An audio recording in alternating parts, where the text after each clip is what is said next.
Hello and welcome to the Bonsai Builders Podcast. My name's Addison, I'm your host.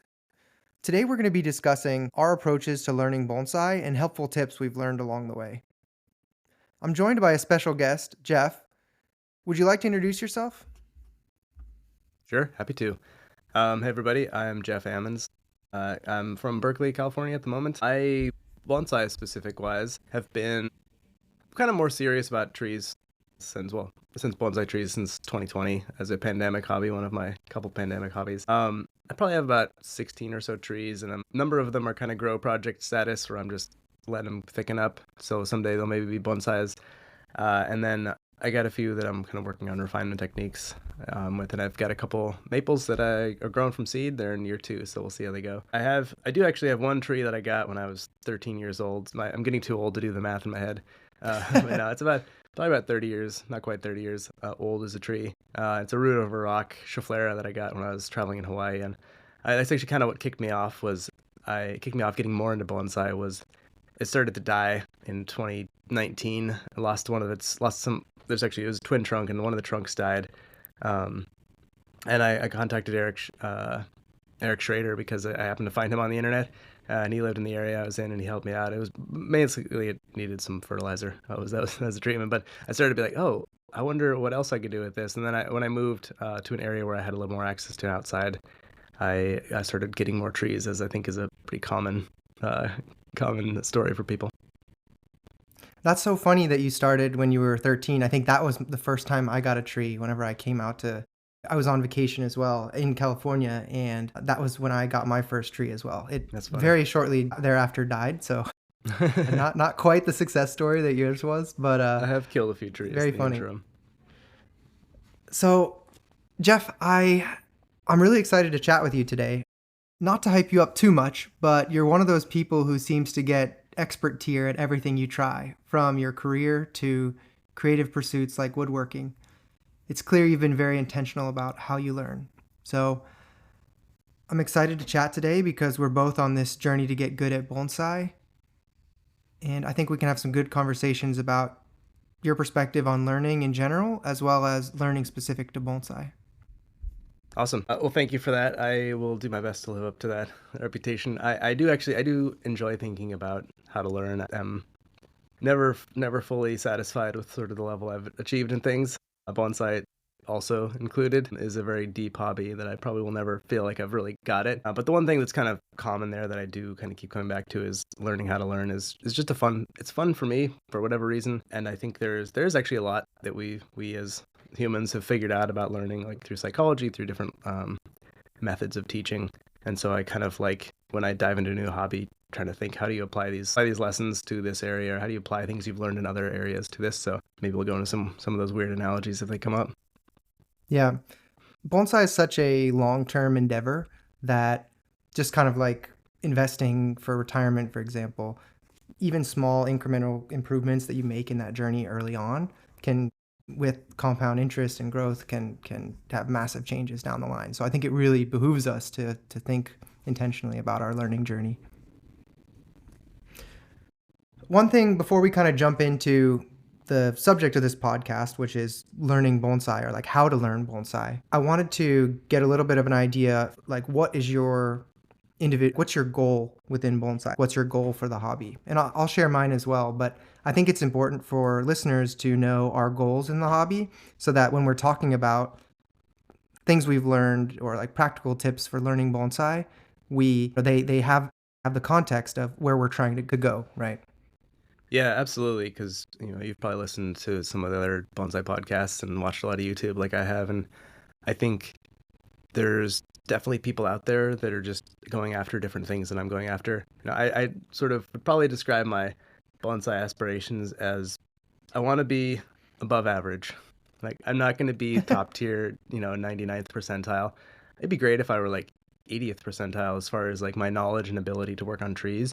I'd like to have a couple very nice trees in maybe 10 years. And by very nice, I mean they would look good in a show. They may not be Pacific Bonsai Expo quality show trees. They're probably a more regional show. But I'd like to feel proud of the trees that I have. And I also kind of just enjoy the process of growing trees, seeing how they develop in my own aesthetic preferences and understanding.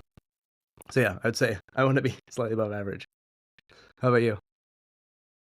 I've got two main goals. I think the first one would be that I've dedicated myself to trying to get really, really good at building bonsai. So I want to reach that ninth percentile, if possible, in terms of artistry and craft. So that's my number one goal, and that's the goal that I embarked on about 3 years ago. My secondary goal is that I want to have a baller garden. So I'm really looking to create a show garden for myself that I can enjoy that's similar to gardens I've seen out in the wild. Two examples that kind of come to mind are, I love Jeremiah Lee's garden and Sam Tan's garden. Obviously, Bonsai Mirai is an amazing architectural feat. So I want my garden to look like that, and I want to show amazing bonsai, and I want those to be bonsai that I've built. I was at Bonsai Mirai recently talking with Ryan, and I think he had a pretty compelling narrative around what is it that makes bonsai difficult. And he kind of proposed these three axes to bonsai, like three components that mesh together to form the hobby. There's horticulture, right? You have to understand how to keep your trees alive and healthy. Next, there's technique. There's this actual craft aspect to bonsai. Do you have the dexterity and the technical skills to execute your designs? And then the third thing is that there's aesthetic or taste or design, right? So there's actually a style and an artistic component. Well, I'm curious your thoughts. Like, do you think that blending of those three components, like the living medium aspect of the art, do you think that's unique, or like are there other hobbies that are similar to that? I imagine there probably are if we thought hard enough about it, but I think it is pretty unique in that like if you look at each of those three areas, and I like that model quite a bit. I think it makes sense to me. They're all very deep, like, and they're very different. Like I think learning about biology and horticulture is, well, one, like something we just don't purely understand. That's why people can have so many arguments about what kind of soil to use. Is because there's actually probably not a right answer. It depends on so many factors. The technique of just the physical technique of it's very different than the do you understand theory of biology and can you apply it. And then the aesthetic thing is also very different in that it's more of an artistic, probably different parts of your brain activated when you're thinking about the aesthetic side than it is thinking about the technical or the biological side. And then to compound, like what I find makes bonsai very challenging to learn is the time scales, because you might try something this year in the spring and see it behave in a certain way that you like or you don't like, and then try that same thing again next year and get a different result, because there's so many factors that play into the biological piece. And it's now taking you 2 years and you may not have learned anything because you got a different result. If you got the same result the next year, then probably there's some ability to project that you'll probably look at the same thing if you do the same thing. Then there's ways around that, the sort of long time scales, which we can talk about, but I think that does make it more challenging than if you say could run an experiment every once a day, once a week even. You'd get such faster compounding results in far as being able to somewhat confidently make assertions about what's working and what's not working. Um, and then I think there is kind of a commitment piece. Like each tree is unique. You need space to put them in. You can only run so many sort of experiments or like have hands on so many trees at a certain time. One, like there's certain times a year where you can do certain things like repotting, or should do certain things. You can obviously could do it any time of year, but you might get different results. And so you need a space, you need a number of trees which take up space. I find it difficult to go on vacation sometimes because you got to figure out somebody to water your trees or an irrigation system. And so yeah, there are limitations, and this is true for anything we do in life, but there's limitations around how to practice it. Yeah, I think the time scale aspect is really interesting to delve into as well, because I think it's something that's a little bit difficult to develop an intuition for because the actions happen over years, right? And Hmm. so building a tree can be like a 10-year thing that happens. So it's hard to experience 10 years of time faster than 10 years, right? Or you have to seek out that type of experience, right? It doesn't just happen with that one tree that you have in your backyard. And then two, it also is like we don't necessarily we're not used to doing things in our everyday life that are on those time scales, right?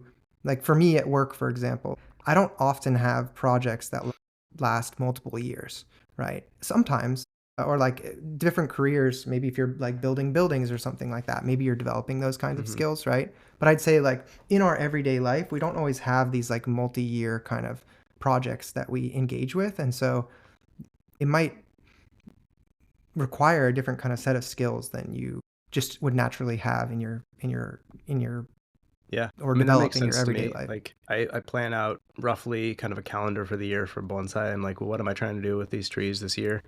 And there's probably some other things in life and they put on the calendar and think that far out, but it is kind of a unique thing I've heard sort of had to come up with and talk with other people. I think we've had a couple of conversations around it, like, how do you plan the year? How do you think ahead with the trees? And I think the experts are thinking 5 years ahead, or hey, I want to have this tree in the Pacific Bonsai Expo in 6 years.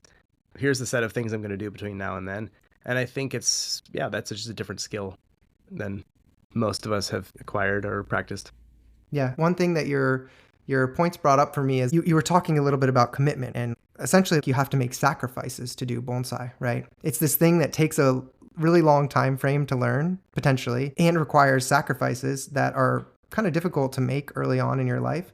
And so it kind of lends itself to you don't get to start until later in life and then you have less time. Hmm. So I want to jump into giving folks some practical advice based on our learning so far and our study on how to approach learning in each of those kind of key areas that we outlined. Earlier, we talked about this kind of these components of learning bonsai, right? Horticulture, technique, aesthetic, and then also time scale. So I want to jump in and kind of give folks a little bit of some more practical advice from our experience on like how do we learn each of these or how do we approach learning in each of these aspects. I think we should start with horticulture because that's also the basis for everything else. Without horticulture, without healthy trees that are growing vigorously, you can't do techniques. And then without techniques, you can't create a specific aesthetic. And if your tree dies, then you don't get the time with it, right? So horticulture is definitely the most important. And I think in my journey, that's where I started. Those first 4 years of bonsai, I never really started wiring trees or doing any styling, but I did get very good at keeping trees in pots alive, right? And so that time, that first 4 years wasn't totally wasted, even though it wasn't optimal. I did get my trees growing healthily and started having conversations with my trees to understand what they were saying.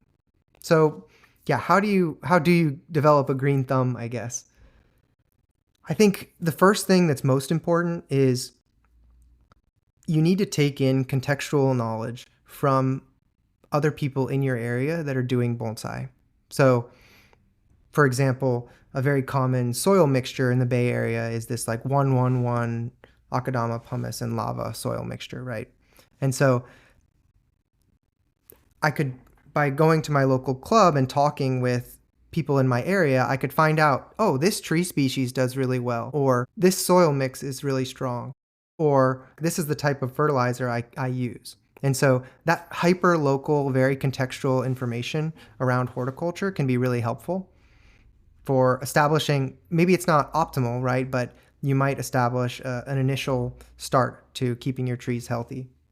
The other thing that I think trips people up a lot is watering. And for me, watering is so much easier once you get your trees out of insert whatever potting mix. Like either you buy a tree in a nursery can and it's in this really deep, very organic soil, or you buy a bonsai tree and it's in, sand with like pebbles on top and things like that. Getting trees into a really fast draining mix as soon as possible, like whenever the next repotting window is after you get the tree, that means it's very difficult to overwater your tree, and you can then start to like really experience bonsai kind of the way it's designed and practiced. So I think getting into a fast draining soil mix, taking anecdotal information from people around you on like what works. The last point I wanted to make was you also have to think of it in terms of listening to your trees. So you're never going to learn how to water unless you're going out and you're looking at the soil and you're touching it and you're feeling whether it's wet or dry, right? You can't just do things in a vacuum. You have to do things based on what your tree is telling you. If the tree's leaves are wilting and it's very hot out, then that might be a sign that you need to water it, right? And oftentimes trees do tell you these types of things, and you just need to, over time, develop that kind of ability to listen to the tree. I So mean, that was a that'll make lot, sense. but No, that'll make sense to me. That's good advice. If I were to just back up for a second, I think, if you're listening to this and you're thinking, oh crap, that's a ton of stuff. I didn't catch all that. Like, something wrong with me. There's not. The step one is actually buy a tree. Doesn't matter what the tree is. Doesn't matter if it survives. Ideally, you want it to survive. But that will be what gives you the desire to then go out and learn all these things, as well as the ability to learn that observation process. Because none of us started off day one good at any of these things. We've been through a lot of trial and error and trying to keep things alive, trying to keep different species alive. That has led us to want to branch out, want to talk to other people, want to consume books or other resources. I kind of think about the sort of maybe three different meta categories of how do you learn about bonsai. I think you can apply this to other things as well. But, one is like you can learn a lot by yourself, just with your own trees, observing your own trees. The more trees you have, and I actually don't own that many trees, so I'm saying this as someone who doesn't have hundreds of trees. But the more trees you have, the more observation opportunities you have in any given season or any given point in time. You'll have more things going wrong and more things going right than someone who has got 10 trees, versus someone who's got 100 trees, which just gives you an opportunity to then extract knowledge and sort of build intuition as well as explicit knowledge. The second thing is you can talk to other people. You can harvest knowledge from other people. And so if you're going to club meetings, if you don't have a club near you, that's fine. There's a lot of stuff on YouTube. There's good resources, paid and free. There's also a lot of books. There's some very good bonsai books out there, as well as magazines. So there's things out there that you can consume and learn through the lessons of others. If you're watching a horticulture video talking to somebody about I killed this tree, or if you're on Reddit and someone's posting a picture of a dead juniper, I look at see what did they do wrong and what can I avoid when I'm applying to my trees. And then kind of the third category is like kind of you're saying, how do you extract information from your experiences? So if all you did was buy 100 trees and put them in your backyard and never look at them, and then come out a year later and they're all dead, or most of them are dead. Maybe some of them miraculously survive. But did you learn anything? I guess you learned that if you put trees in your backyard for a year, they die. But you can't really conclude anything more specific than that accurately. And so it is really, if you're going out, I think, hand watering is a good way to force yourself to look at the tree every day. I think people recommend it for that reason, as well as others. But you're then going to be just naturally in the environment observing them. And I think kind of thinking about how do you optimize the years that you have doing bonsai, I think it's a combination of those three things, is giving yourself lots of opportunities and surface area to collect information, both from personal experience as well as from others. And then how do you extract maximally from your experience of talking with others, consuming materials, and working with your own trees. yeah, I think your advice of buy a tree is very good. I would actually add to that, buy a healthy tree. Now you're saying, oh, but how do I know if it's healthy or not? Yeah. And that might be a challenge. And then I also think buy a tree that grows well in your area, because you don't want to instantly jump to this like expert tier species that is going to be very difficult to keep alive in your area and then get discouraged from that tree dying. So for like absolute beginners, I personally think buying nursery stock trees from Lowe's or Home Depot is a good way to Yep. to start, because it's going to be healthy. In general, nursery stock trees are like very, very healthy. And so you're most likely going to get a healthy tree. And then in general, they also will grow in your climate if they're being sold there, right? So that can Yeah. be a good way for like absolute beginners, right? But even for folks higher up in the kind of learning curve, if you're struggling with horticulture, start by buying healthy trees and trees that do well in your area. Yeah. I will say things going wrong is a great way to learn as well, though. I would say don't intentionally buy a sick tree, probably, unless you know what you're signing up for. But, some of my best learning is saying, wow, there's something's not working here. Like, why is my Japanese black pine turning yellow? And you can look it up online and talk to people and sort of start to build an idea. And unfortunately, it's one of those things, well, here's 10 reasons it might be turning yellow, maybe 8. And then you got to kind of work through systematically, okay, is it this? Is it this? But the great thing, if you can step back and realize that when something's going wrong with your trees, you're actually getting an opportunity to learn something that you can apply to the next tree. Hopefully this tree survives and recovers well, but it also, next time you're in that same situation, you're going to spot it more quickly. You're going to be able to react more quickly. Absolutely. I think the other thing is folks often don't fertilize their trees correctly. So, do fertilize in some way, shape, or form, and then, listen to the tree and see how it reacts. over seasons in order to see like, oh, maybe I should use a different type of fertilizer, or maybe I should fertilize more or less, right? And Yeah. then go Well, ahead, that's a sorry. great point where like seeing other people's trees and experiences can be helpful because you may only ever see your trees and how they grow with minimal fertilizer without realizing, hey, you're leaving a lot on the table. And I had that experience. So I had, I think Andrew Robson told me, hey, no one ever like most amateur bonsai people don't fertilize enough. You're probably not fertilizing enough. Use more fertilizer. Turns out things grow faster when you give them a lot of fertilizer. Yeah. Another component of health is, are pests eating my trees alive? Yeah. And I think that's another aspect of like, as you develop your eye for bonsai, or like your tree listening skills, one thing you notice is you start to notice those pests on your trees, right? So something I see almost every time I have a workshop or something, people are bringing in trees to like a beginner workshop or something like that. You know, half the junipers have scale on them, and there's aphids all over the tree. And like, unless you know to look for that, or you look for it very intentionally, it's something that as a beginner bonsai person you're never going to see, right? Yeah. So Yeah.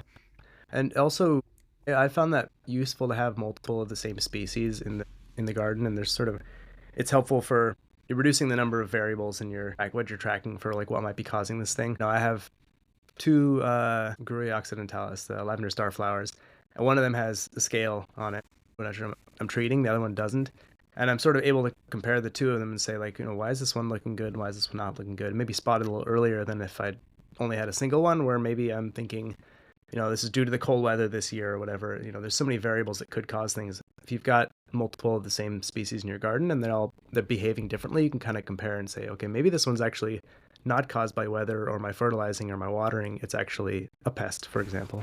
yeah, or fungus, or yeah, exactly. Very interesting. Cool. So maybe let's jump to technique a bit. So you've got your horticulture dialed in, you're listening to the tree, it's talking, you're listening. Now, how do you start to do bonsai? How do you go from potted plants to creating trees? And this was the step that I was hung up on at the beginning of my journey. So I have some thoughts on like how do you start that inflection point, but I'm curious if maybe you want to go first. I think for me, I think about just how do you get repetition. It's sort of a skill, physical based activity, and so a lot of times it's going to be repetition and feedback loops are how you get better at it. And some of the, if you think about just the feedback loop piece, how are you knowing if you're doing a good job or not? And there's a lot of ways to do that. I think in-person teaching is a pretty good way to do that, because you have an expert who probably knows a lot more than you do, who's able to look at how you've just done something and tell you, hey, you did this right or wrong. You should think about that. And I've sort of experienced that in other hobbies as well. And the in-person is just most useful because it's fastest. You may also just be able to pull a friend and say, hey, what do you think of this thing? And whether they're more expert than you, they're going to see things differently, and that's a good learning opportunity. And then you can also self-critique. You can wire up a branch and then look at it either right away, or give yourself a couple days in between just to sort of forget what it looked like and come back with fresh eyes. Um, but yeah, I think I'd think about how do you get a lot of repetition doing it. There's a good study I like to cite that's basically, I've heard it in a couple different forms. I think it's a pottery school where this teacher splits the class. He's got two different classes. And one in the class he tells them, hey, you're going to be judged on the best quality work that you produce all year. And the other one says like you're going to be judged on the number of pieces you produce this year. And then at the end of the semester, he basically takes the best pieces and he ranks them.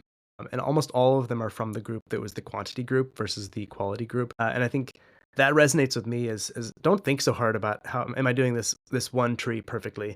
Just think like, how do I do this tree a little bit better than I did the last tree? And how do I take some lessons from this one and apply it when I do the following tree? And then how do you get access to a lot of trees and a lot of opportunities to wire? And that's a personal thing. And you mentioned goals earlier. I think it's really good. Like I don't wire that many trees because I don't have that many trees, but I have more than one tree. And I've sort of made that choice intentionally to give myself an opportunity to see multiple years of bonsai growth every year through different types of trees. And then I think let's hear your take on this, because I think you've given yourself even more opportunities to get exposure. Yeah. This is probably the piece of learning that I'm most passionate about, in terms of it's been top of mind for me, because like 3 years ago I made this shift to go from having trees in pots to, creating or building bonsai, right? And I think without technique, you can't build bonsai. And I think the most glaring, or like I don't know, the elephant in the room is wiring, right? It's non-intuitive, it's expensive, it's difficult, it's hard to learn from videos, right? So I'll talk a little bit about my wiring journey. I'm just after 3 years of wiring tens of trees a year, getting to a point where now I can crush it with wiring. So even with me dedicating myself to getting good at this very specific tactical aspect of the craft, I'm just getting to the point where my wire is almost always functional when I apply it. So I think that really speaks to the point around it takes a lot of time to develop these skills. Yeah, You're yeah, not going to get totally. good at wiring in, a season or a month. Yeah, it's Um, not like some things where you can go out and practice every day or every week. Like if you're learning piano, you can sit down anytime you want and practice the piano. With the wiring, I mean, in theory, I guess you could wire and unwire a tree repeatedly over the course of months, but it's sort of silly, or at least well, you do damage to the tree too. So like that's true. that's Yeah, that's an aspect of learning wiring is you only get one, maybe two shots depending on the species, but yeah, sometimes yeah, sometimes even like not doing one correctly can kill a branch, right? So yeah. Repotting is another good example. You can't just repot willy nilly. You probably get one shot a year, and that's your one shot with that particular tree to learn, which is yep. unique to bonsai in a lot of ways. Yeah. So yeah, let's talk a little bit about wiring. I think the big inflection point for me was being able to practice with someone who's very proficient technically at wiring on a regular basis.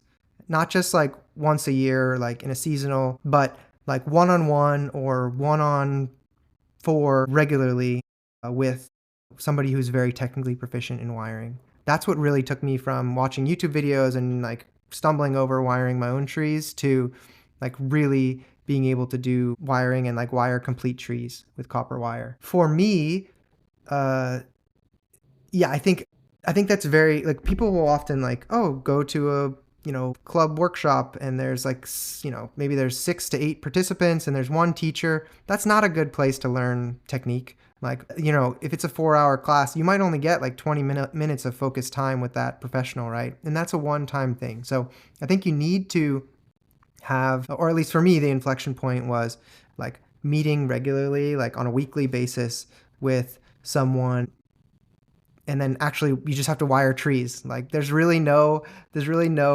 substitute for to get good at wiring. You got to wire a lot. Yeah. And I think too, like there's kind of a concept in skill development that's deliberate practice. So it's like focusing on the things that you're not good at. And I do think there's probably ways if somebody was like wiring is the thing that's holding me up from being able to be good at bonsai. I think there probably are ways to practice it that don't require a live tree, for example. Or I think you mentioned nursery stock earlier. Great opportunity to practice some wiring on something that's pretty low cost and just really digging into that. I think, well, we'll come back to this, but I think there's sort of a framework for how do you think about skill development in bonsai in general that applies Yeah, I'm similar. curious. Let me describe like my kind of wiring journey, and then I'm curious like if you can point out like, oh, that aligns with this learning framework, or that could have been optimized. So yeah, so my wiring journey started.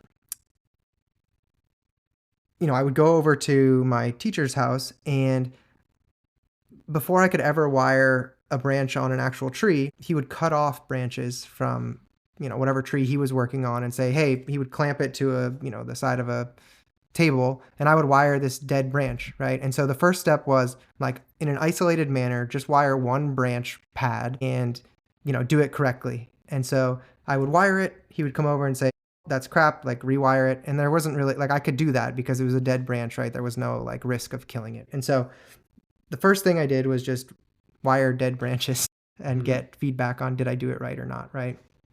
Then I moved up to while my teacher was wiring a tree, I would wire, the back branch or like a branch on the tree, like an isolated branch. I guess interspersed with this as well was like consuming online content on how to wire, right? I think for me at least, it's hard to learn fully like something that's very tactile or like requires like something you do in person that requires muscle memory. It's hard for me to learn only from online content, but I would watch the online content, take notes and pictures, and then right before I went and did that wiring session with my teacher, I would look at my notes and go through like, oh, for tertiary wiring, like this is the most important thing, and like same angle, same spacing, and like this is how you pair, right? So I would refresh that in my mind just mentally before I did the wiring session, and then I would do the wiring session. So dead branch, then real branch, one branch on the tree, and then the next thing I did was wire one of my own trees fully. And so, and then I was able to graduate to, wiring higher quality trees and like wiring my own higher quality trees. But there was kind of a combination of wiring other people's trees and getting feedback, and then kind of being able to get to a point where my wire was functional. And then you get to a level where you can kind of self-critique, like you were saying, and you can hit certain goals around aesthetics of wiring and function of wiring yourself. But like that, getting off the ground, that process that I described was really helpful for me. Cool. Yeah, I mean that all makes sense to me. I think like a couple really good things in there is the exposure to multiple sources of information. And then I think I mentioned deliberate practice earlier. Like that's essentially exactly what you're doing with the, let's start off with something that's easy to replicate. Like I can screw it up. It's going to be fine. And then having someone there to kind of give you feedback. And I think, if you're listening to this and you're like, I don't have a bonsai expert, I can just go over and learn from them. That's fine. Like, it's going to be maybe a little slower if you don't have access to that person, but like, I don't work regularly with a professional either. So I'm probably learning more slowly than Addison. Not probably, I definitely am. But that's okay. It depends on your goals. Like, I think if you're really, this is the thing you want to master and you want to be a 99th percentile bonsai expert, yeah, you should probably find those people. But if you're okay kind of, being slightly above average in my case, then I think you don't need to pursue that thing per se. Like you got to find what works for you. I think from us just structuring your learning perspective, kind of how I would think about designing that for yourself is think of what are all the skills required to like practically to be good at bonsai. And you don't need to get the full list, like just to name a few, is the repotting, there's wiring, there's, pruning. There's different pruning techniques, maybe it's pinching, and different species have different things. So maybe it's a per species for some of these, but you can just start writing those things down. And as you hear more, you add it to your list. And then for each one, think what's a resource available to me? And I'd probably think too, just from how do I optimize my efficiency and my time investment? Which of these are going to be the most bottleneck at the moment? And so if it's, let's say, in the Bay Area, we repot a lot of trees kind of January to May, maybe March. And it's December. Well, like, okay, maybe it's a good time to invest in like consuming a lot of material, talking to a lot of people about, or finding an opportunity to do an in-person workshop for repotting. And so you can kind of schedule your time that way and say like, where am I most bottlenecked here? What's getting in my way of achieving whatever goal I have with bonsai? And then what resources exist? And I've done this for things like language learning, where I say, okay, I need to learn grammar, I need to learn vocabulary. What are the resources available, online or in person or books that can get me through practicing each of these things? And then just spend some time on it. And I think I'll caution anyone who's getting excited thinking about learning frameworks. The most important thing is actually doing it. And so I've had this problem myself where I spend all this time thinking about theoretically, how do I approach this thing, when in reality, what I need to do is actually sit down and do a bunch of flashcards, for example. Yeah. Something that's united the people that I know that have gotten really good at bonsai quickly is, like as hobbyists, is that they have a voracious appetite for knowledge, and they consume hundreds of hours of content. There's so much good content in Mirai Live or Bonsai U or all sorts of different online platforms. And actually, another example is someone we know, Nick. He purchased a bunch of technique books from Japan, and is like reading those and pulling out knowledge. I would not be lying if I said I have like over 100 plus pages of notes from videos that I've watched online related to bonsai. Like people that, and not saying you have to do that, right? But the people that learn really quickly, like they are watching, hundreds of hours of online content, or, consuming content through books or interactions with professionals, right? Yeah. Cool. Let's jump to this is one that I think maybe we both relate a little bit on in terms of, well, don't let me put words in your mouth, but I would not say that I naturally have like a great eye, or like I'm not necessarily innately artistic. I'm very creative, and I've approached the art of getting like, or the strategy of getting good at bonsai by focusing on technique first. And like that's something measurable where it's like, oh yes, I can functionally apply wire. Like you can kind of check it off, right? It's harder to check off something like my design looks good, right? Like Hmm. that's difficult. I do try to study as well. Like aesthetic is within a it's within a construct, right? Like, oh, like trees in Kokofu could be like an aesthetic that you're aiming for, right? And so you can study those trees in books and compare like tree one to tree two, and listen to other people compare tree one and tree two and kind of suck in their knowledge. But another way to approach aesthetic is from the learn technique very well. And a lot of aesthetic is actually dictated, in my mind, by, it's bounded by horticulture, right? Like because we're growing these plants, there's a lot of aesthetic rules that come from the fact that it's a living organism, and oh, you can't put all the branches underneath each other because then the foliage won't get any light, right? And so I've found at least that I didn't have to. I was really worried about the aesthetic part when I started, but as I've gone further and further on getting good at technique, a lot of the aesthetic in my mind has come from technique. And then, at the highest levels, obviously, aesthetic can play a major factor. And I'm still like on the path to get there. But you can get pretty far in terms of aesthetic, I think, just by looking at the like bounds that you're given in terms of horticulture. I like that, and I think that's true for most endeavors. There's an aspect of the technique and the underlying whatever the physics or bounding consequences are that play into the aesthetic. I think it's an interesting kind of philosophical question to think about, like what makes a good tree. Aesthetic technically is um, just looking up the definition here, a set of principles underlying and guiding the work of a particular artist or artistic movement, or a concern with beauty or appreciation of beauty. And I think what makes a good bonsai is I'm gonna have to ask, like, who's viewing the bonsai? Is it me? Is it Addison? Is it someone else in the world? And so whose tree are we talking about? Are we talking about how do I like my tree, or how do other people like my tree, or how is it judged in a competition? And I think that kind of comes down to like part of what's your goal, like who is it, who you're trying to please, or who are you trying to evoke an emotion from.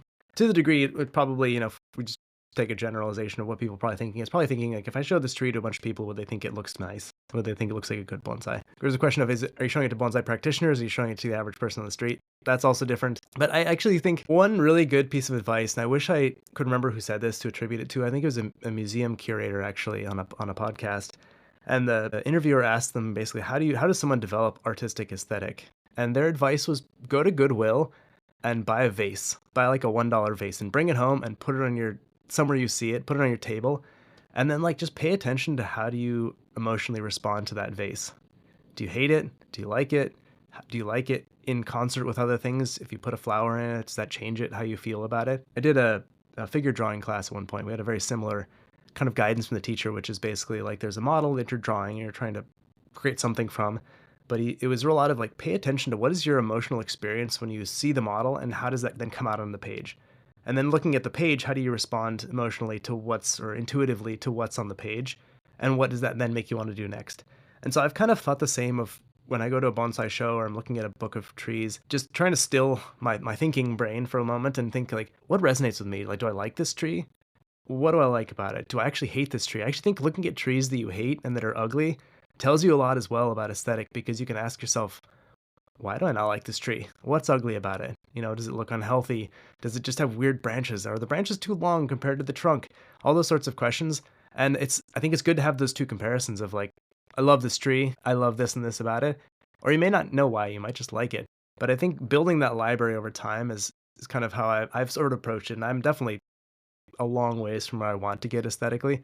But I have some sense like of some trees I can recall in my mind where I'm like, wow, yeah, that tree was just ugly. It might have been my tree a year or two ago, and I had to cut off some branches as a result. But that's sort of my working mental model right now is that, and then coupled I think with what you're saying, which is like learning all the techniques, learning the fundamental framework of like what's possible, and then looking at what other people are doing and how they're discussing it. I think just getting yourself in discussion with other bonsai growers, and especially if they have trees that you really like, learning what are they doing that's getting them those trees, and then spending some time trying to get your trees to go in that direction. And you may or may not get the results from your own trees, but then you can stop and think, okay, I just learned something. Like I did this thing expecting this result and I was surprised. Therefore, something in there I didn't understand.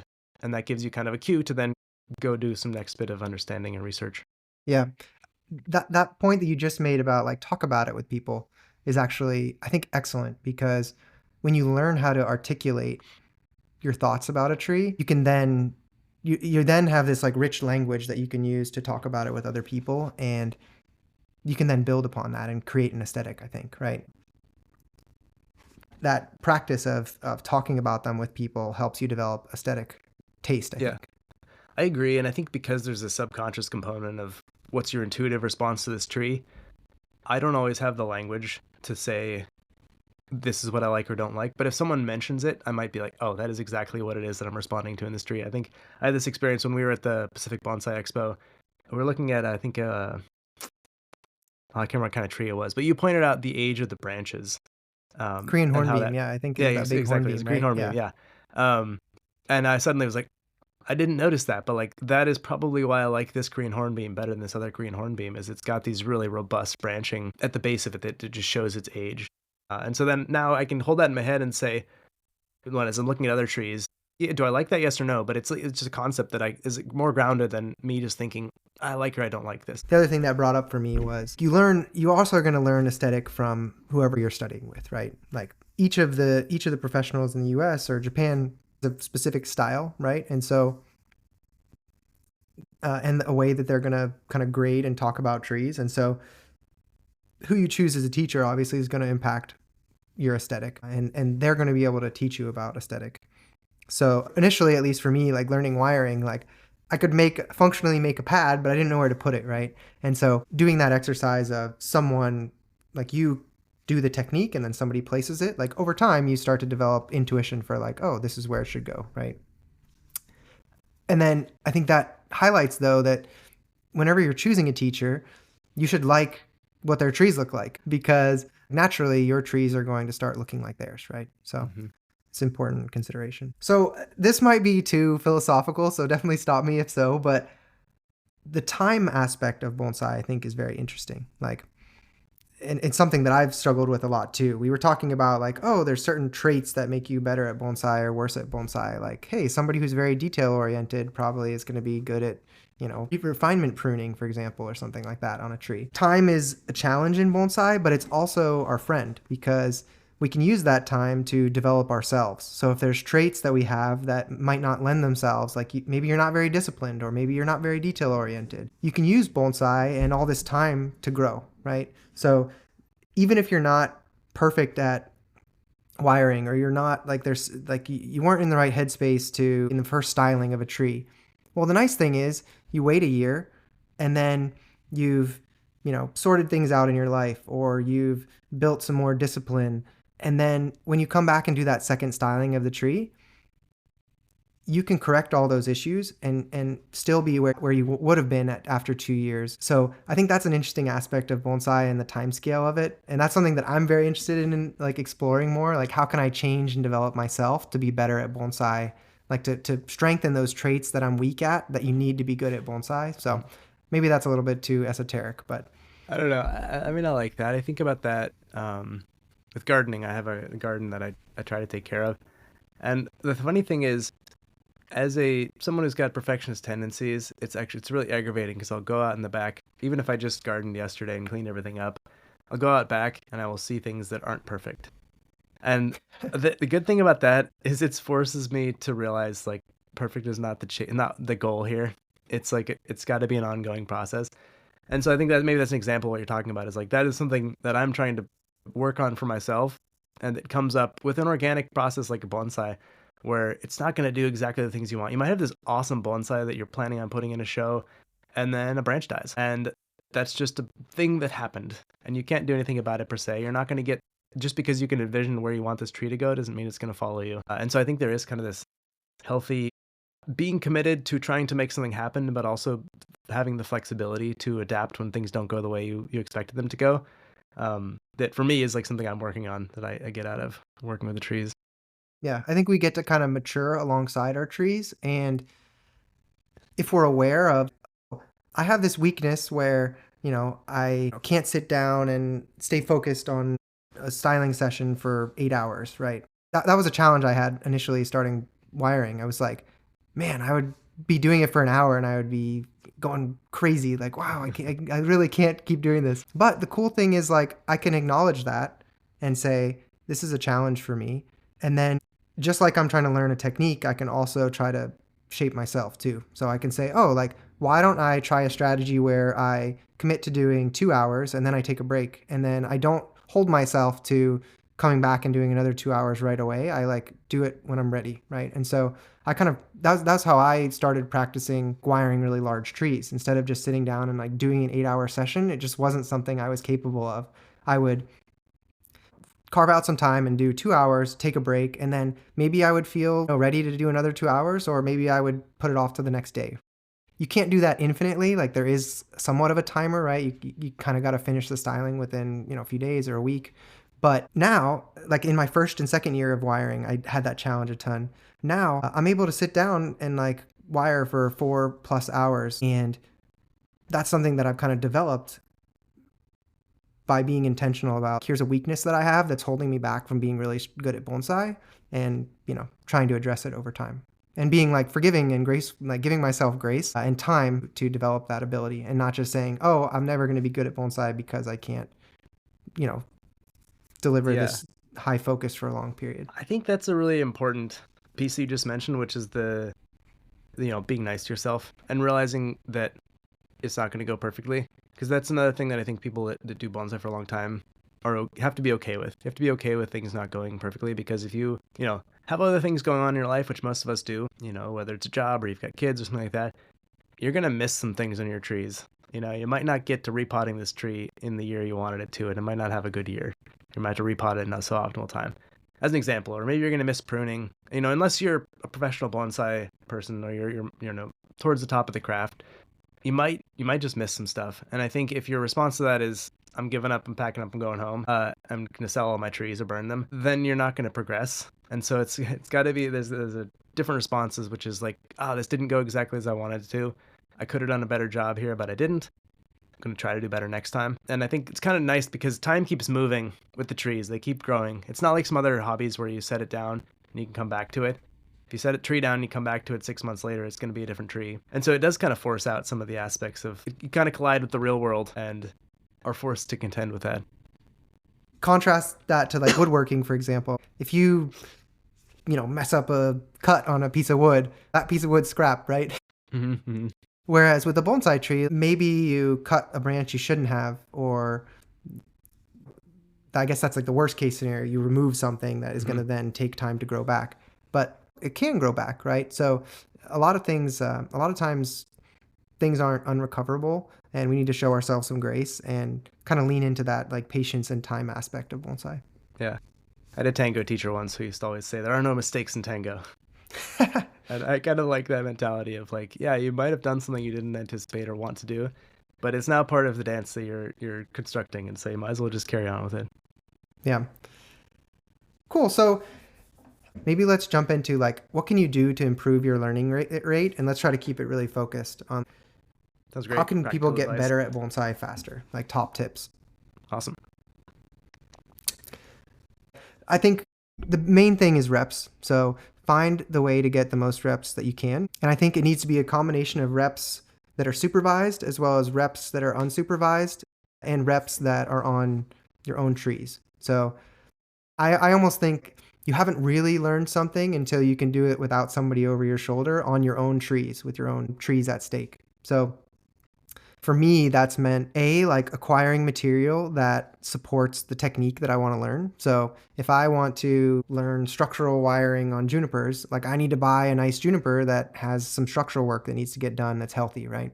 So I will go and buy material to support specific technique goals. And then I will try to volunteer with as many gardens of locals or professionals or whoever I can to get reps in. I personally can't have a lot of trees because I don't have a ton of space. So I have, maybe 15 trees. But if I only ever just worked on my own trees, I would get 5 reps a year or something like that, right?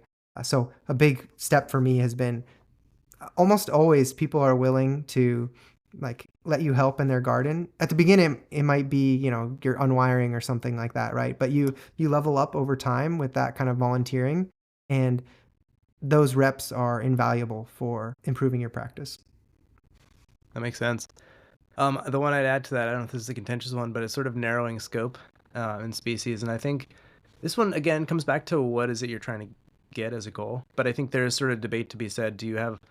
Are you diluting the things you could be learning about how to make a species look like and behave the way you want by having lots of different species, just because you're diluting the time you spend? And so if you had infinite time, great. I have no concerns with that. But given that, you may have a job, you may have limited time on the weekends where you're trying to get through certain trees, you might decide I want to be somewhat careful, or I want 5 Shimpaku junipers, and I'm going to try to do similar or different things with them and just see how they respond, the same or not the same. Because then you can start to develop a sense of how does the species behave in my environment in a slightly more kind of controlled experiment than if you just have one at every tree. You don't necessarily know if the things you are doing are causing it to behave in the way it's behaving, or if it's just that unique version of this one tree. I'm a massive proponent of that. Narrow the species within your collection, especially when you're starting out. My inclination, and I think every beginner's natural inclination, is get one of everything. Like, oh, that's pretty. Yeah. I want that. I want that. I think that's one of the most harmful things we do for getting good at building bonsai. I think that's what holds a lot of people back. Exactly the point you made, right? If you have 2 junipers, if something goes wrong, suddenly, is it something unique to this tree? Is it like you can compare and contrast between your 2 control groups? Like, oh, I'm watering them both the same way and they're both sick. Like maybe that's a cause, right? So instantly, you're not only horticulturally for learning, right? But for technique, it's like now I have 2 trees that need the same type of technique. And so I get double the amount of reps on that thing, right? For my personal garden, I've really narrowed my learning goals, at least initially, down to 3 species, and I'm trying to push those species as far as I can. And maybe over time, when I can have more space and more trees, I can expand that, right? As a professional, I think you have to know everything, right? Because people are going to ask you about everything. You need to have paying clients, right? And you need to have as much work as possible. And so kind of have to know everything. But as a hobbyist, I think you have this unique advantage compared to a professional where you can spend as much time as you want on your trees, and you can really go ultra deep in an individual area. You don't have to necessarily be a jack of all trades because you're not doing it for a commercial purpose. Yeah, that makes sense. I think other advice for people trying to learn is find some other people doing something similar in your area. Clubs are great. If there's not a club, keep an eye out. Maybe you can find someone selling, you might be able to talk to them and figure out who's buying. There's a big difference, I think, between having a couple of bonsai friends and having 0 bonsai friends as far as your ability. But even so, we have the internet. There's lots of people out there. There are different places you can go talk with people about bonsai if you're excited about it. I would also say be intentional about your consumption. Are you watching the types of things that is where you want to be investing your time? And I sort of mentioned earlier, you might come up with a list of what are the techniques you want to learn. There might be horticultural challenges. I think writing some stuff down, even if it's a piece of paper you're going to throw away in 6 months, it says, here's the things that I'm most struggling with, and then being intentional about saying what resources exist where I can go take this thing on and improve it. So I think just that will set you ahead of many people who maybe are sort of random walking, figuring out where they're going to go with their bonsai. I think if you're just intentional, know what you're trying to achieve, and then can kind of come up with what you think the next few steps look like, and build as much community as possible to sort of help you get there. I think another thing to think about is just your own enjoyment. If you're not enjoying it, you're not going to do it. And so it's worth investing some time, even if you're like, hey, I'm going to buy this dumb flowering tree that is never going to be a good bonsai, but I'm going to be happy every time I see it. You should probably just buy that damn tree, because it's going to make you happy, and making yourself happy is going to make you want to keep doing it. And so it's worth thinking about, if you could do all the perfect things that might make you a bonsai master, and you hate it and you quit in 6 months, then it doesn't matter. You're not going to ever become that master. And so worth paying attention to what's driving you beyond just how do I sort of perfect the things I'm currently trying to learn. I don't know, Jeff. That's what discipline is for, right? You Discipline will get stay you on the somewhere. track for 30 years despite hating it. Yes. That is also That's an true. approach that may work. One thing that we haven't talked about that I think we do need to mention is that the absolute fastest way to get good is a full-time apprenticeship. While that's not really realistic for most hobbyists, it shows the power of kind of total immersion and expert feedback, which is what we can try to replicate in smaller ways. With that, are there any kind of last thoughts that you want to leave folks with? I think that's good. If you don't have any trees, you're thinking about bonsai, you should buy a tree. If you do have trees, maybe think about what your goal is. And our goals may change over time, but if you get clear on your goal, then you can start asking the question of like, okay, what do I need to learn or develop from here? And then how do I learn and develop that? Awesome. Well, thanks for having me on. Good luck, everybody. Thank you, Jeff, for taking the time, and thank you to all the listeners. If something stuck out for you that you're going to change within your own learning practice based on the episode tonight, or if you have ideas for us based on things you've encountered in your own learning journey, don't hesitate to reach out. You can find me on Instagram at Teeny Trees.